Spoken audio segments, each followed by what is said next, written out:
Nah, ini ada namanya laser akupuntur. Heeh. Jadi laser akupuntur ini adalah laser berenergi rendah yang digunakan untuk menstimulasi titik-titik akupuntur. Jadi yang kita pakai ini bukan jarum. Jadi ini tidak kita tusuk, tapi kita Laser. laser ini akan mengeluarkan sinar. Jadi dia akan mengeluarkan sinar laser berenergi rendah, di mana sinar laser itu akan menstimulasi titik akupuntur itu. Gitu.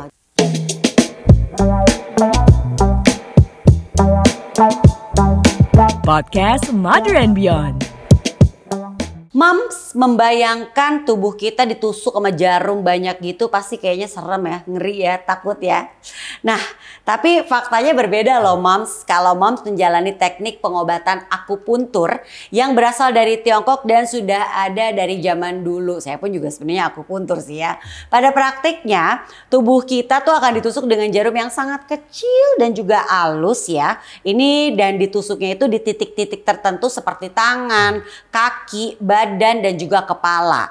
Fokusnya adalah untuk menyeimbangkan aliran energi yang dikenal sebagai Qi yang diyakini mengalir melalui 14 saluran meridian dalam tubuh.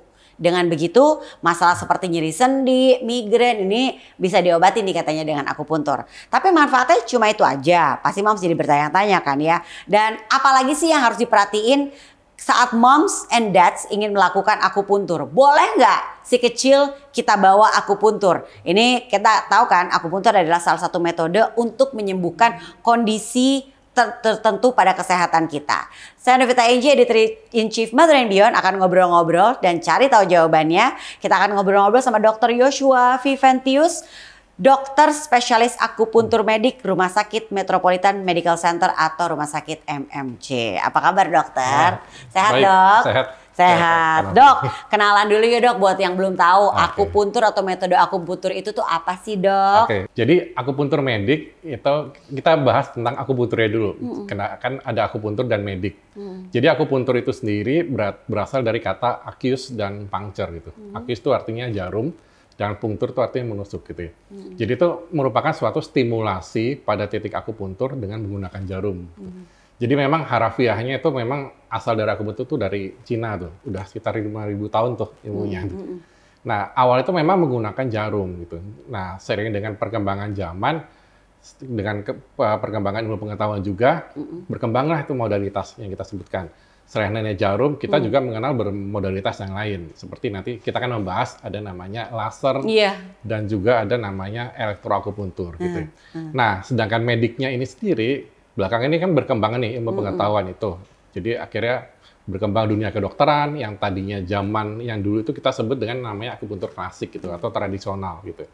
Nah, selain dengan perkembangan ilmu pengetahuan, berkembanglah dunia kedokteran. Dan sekarang pun di seluruh dunia itu juga sudah mulai muncul penelitian-penelitian tentang akupuntur.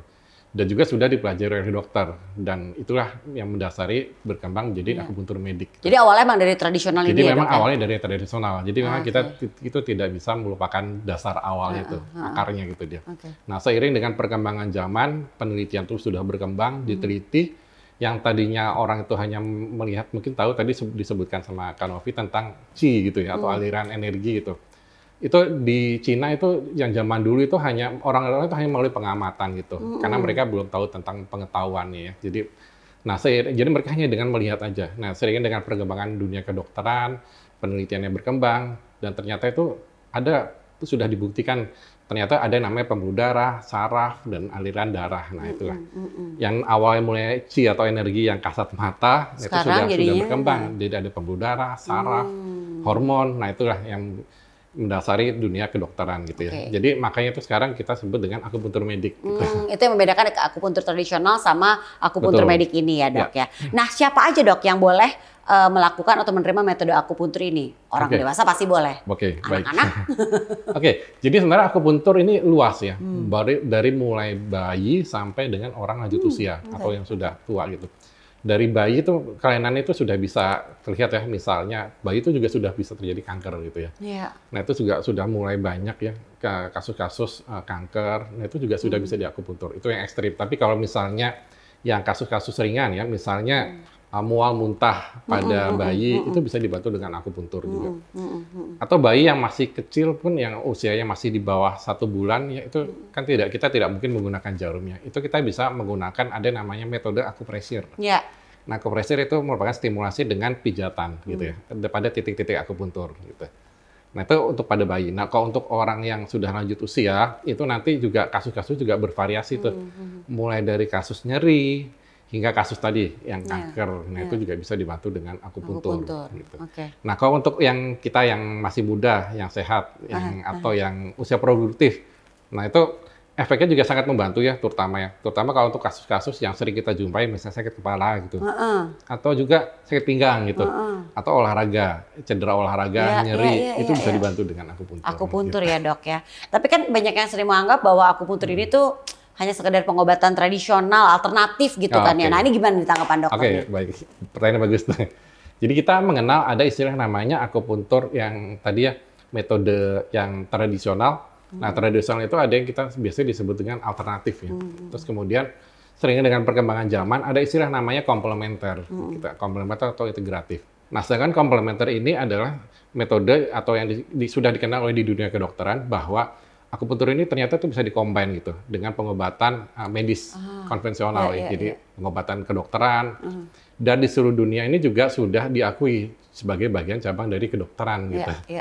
Kalau untuk di Indonesia sendiri, akupuntur itu sudah masuk menjadi spesialis gitu.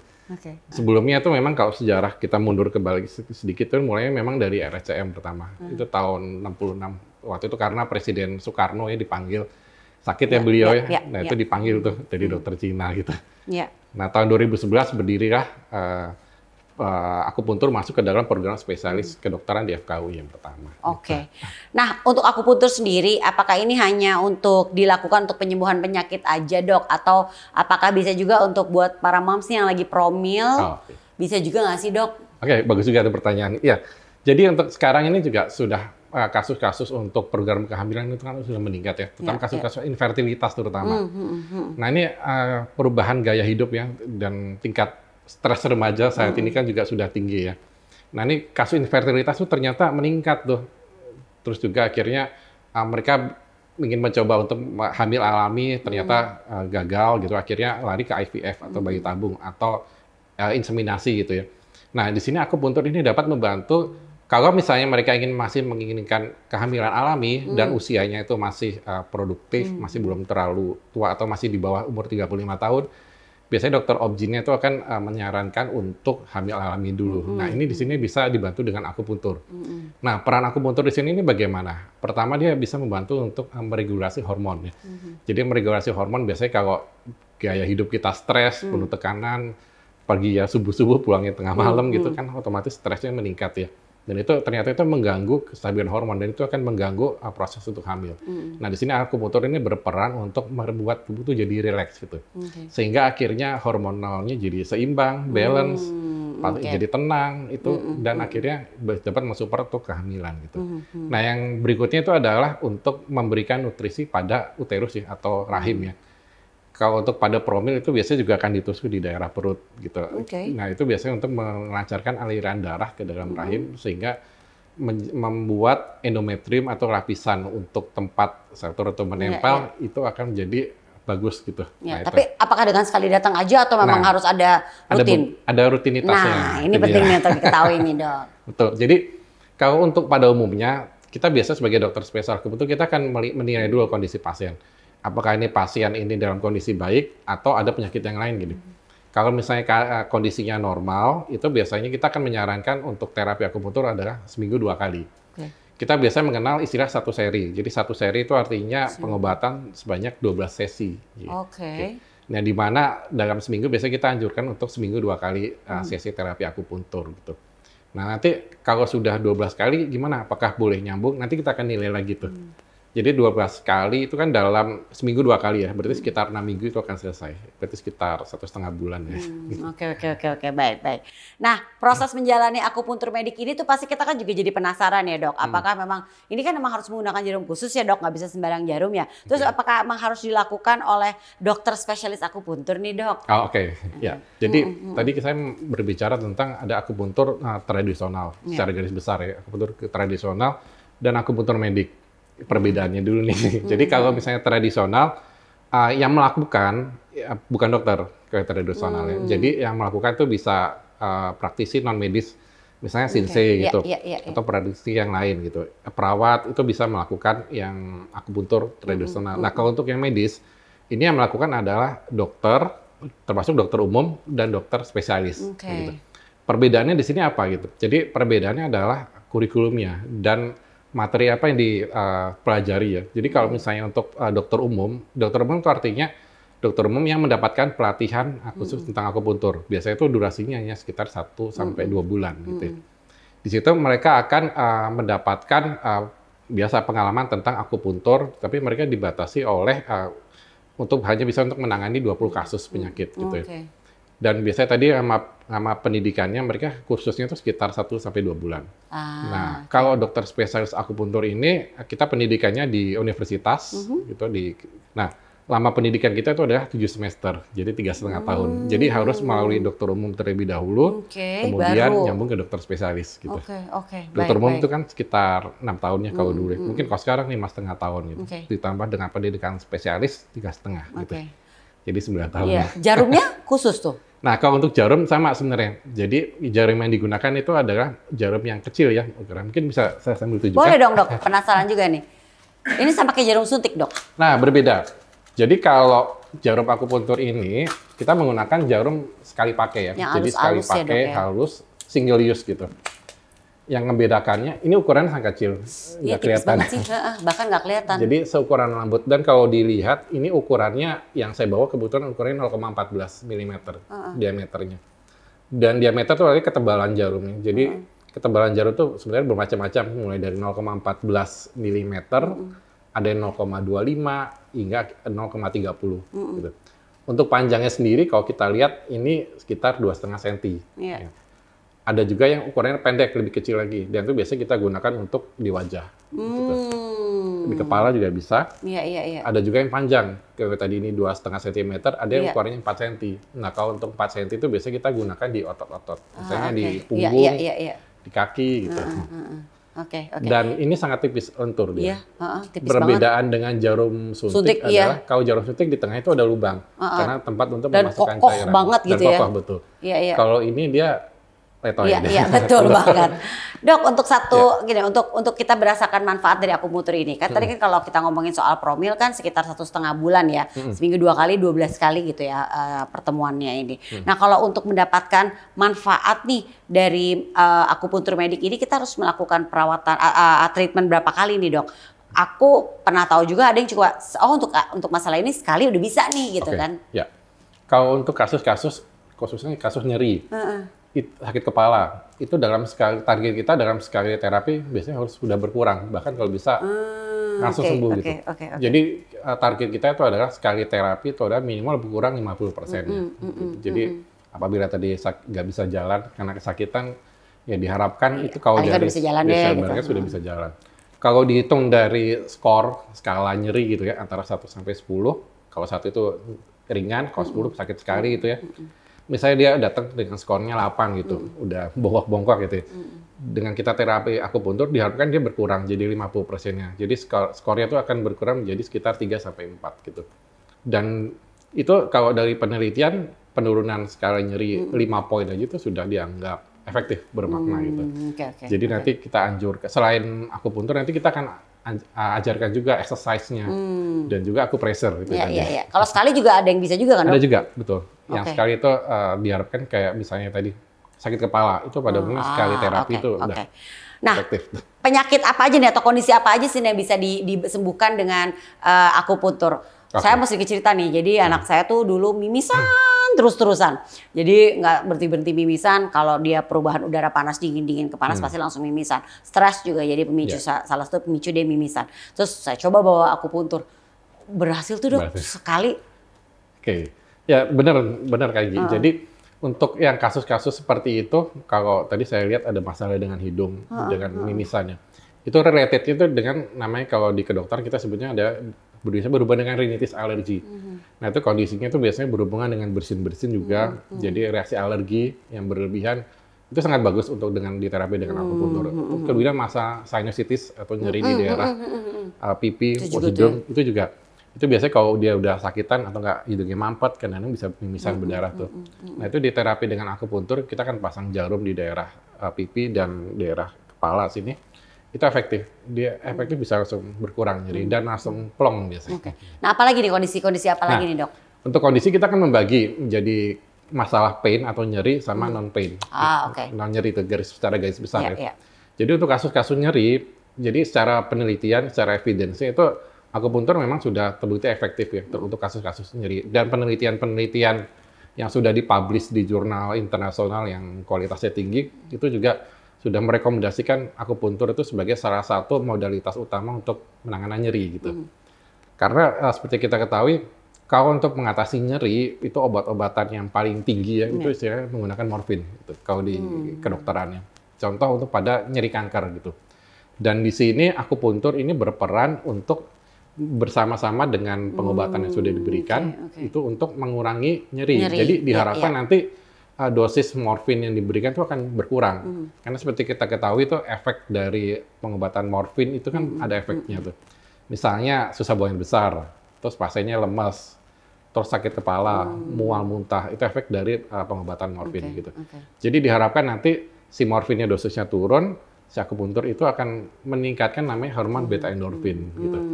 Jadi beta endorfin itu ternyata itu sudah ada penelitiannya di FKUI bahwa akupuntur dapat meningkatkan beta endorfin. Jadi endorfin itu adalah hormon alami yang dibuat oleh tubuh yang salah satu fungsinya adalah untuk menghilangkan atau mengurangi nyeri gitu.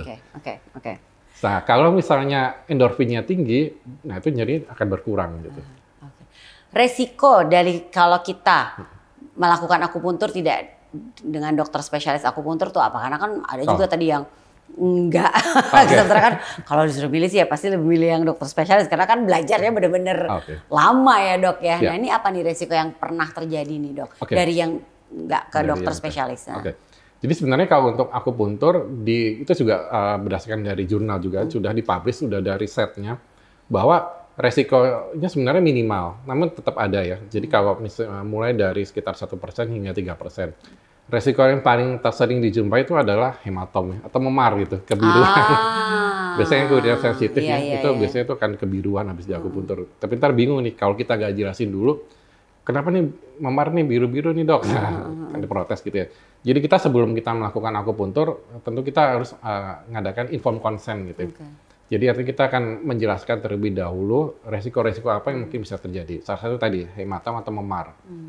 Yang kedua itu adalah bengkak. Nah ini bengkak. Jadi memar itu kalau didiamkan, sebenarnya itu akan bengkak sebenarnya. Nah itu kenapa bisa bengkak? Sebenarnya memar itu artinya pembuluh darah. Di sini kan banyak pembuluh darah ya, pembuluh darah yang mungkin karena dia rapuh, kecil, tertusuk, nggak sengaja tertusuk, memang pasti akan tertusuk sih. Dan dia akan mengeluarkan darah. Nah itu pertama kan terjadi memar dulu nih, biru. Nah kalau didiamkan, lama-lama dia bisa membesar, jadi bengkak. Dan akhirnya terasa nyeri gitu. Nah itu resiko yang paling sering dijumpai. Nah resiko yang berikutnya itu bisa terjadi sakit kepala gitu. Biasanya kalau untuk orang-orang yang baru pertama kali menjalani terapi akupuntur. Biasanya kita akan tanya dulu, sudah pernah akupuntur belum gitu.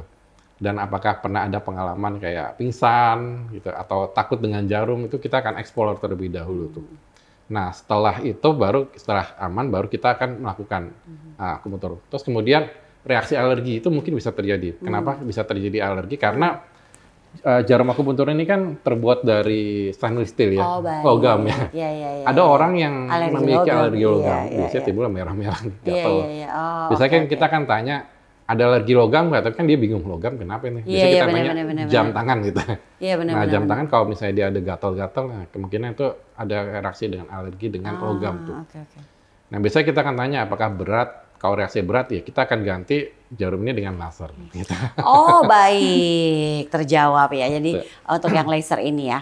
Nah Dok, kondisi kesehatan seperti apa yang tidak memungkinkan untuk seseorang itu melakukan metode akupuntur nih, Dok? Ada nggak? Oke, ya baik. Itu pertanyaan bagus juga. Jadi kalau untuk kondisi-kondisi sebenarnya pada umumnya semua kondisi itu bisa dilakukan. Cuman ada beberapa yang harus kita perhatikan. Misalnya sebelum kita sebagai dokter kita akan melihat apakah pertama ada gangguan perdarahan, gangguan dari darah gitu ya. Jadi misalnya kita lihat ini kalau dia belum pernah cek lab, mungkin kita akan tanyakan dulu suka memar-memar nggak atau biru-biru nggak gitu. Nah itu biasanya kemungkinan ada gangguan dari pembuluh darah atau gangguan dari darahnya itu sendiri gitu. Nah itu resikonya apa? Kalau misalnya kita melakukan penusukan, kan kita belum cek, belum melihat hasil lab darahnya nih. Takutnya bisa terjadi risiko memar pertama. Nah kalau yang lebih jelasnya, yang lebih objektifnya itu adalah pasien yang dengan, mungkin pernah mendengar istilah namanya trombosit ya. Nah, trombositnya itu rendah gitu.